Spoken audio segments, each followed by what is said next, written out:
Kophee xuuftu. Asii immoo kophee taate. Shaafi ani barra sinee gaara ni yuuti kottu taragadde deetti amma arra dabarin nagee malee. Kophee haxaa wajjin maa inni waan sasiyaana. Lakki arra kacarraatii inni lixa argachaa jira. Fakkeenyummaadha siyalee. Fakkeenyummaa. Hojii dhaqamaarree.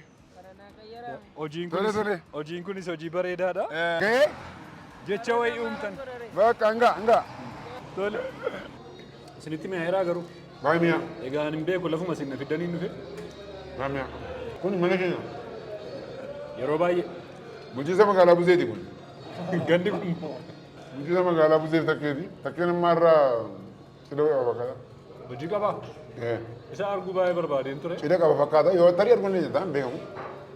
Asii dhibu lamaan keessa waluma duukaa waan arga jedhee yaadaa dhufe.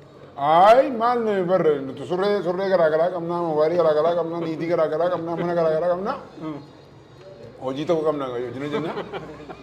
Wanti hundumtuu garaagara. Jechuun koo. Muuziqs bohaarsaa jedha.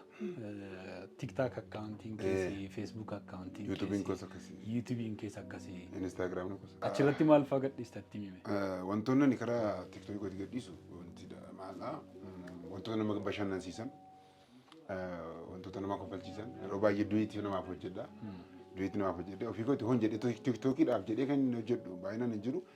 Yeroo barbaachise duwiitii tiktookitti yaaddoo jinnas nama kofalchiisu.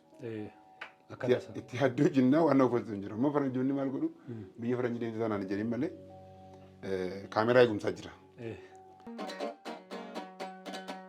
Yaala zalazee baheeti yaala zalazee baheeti.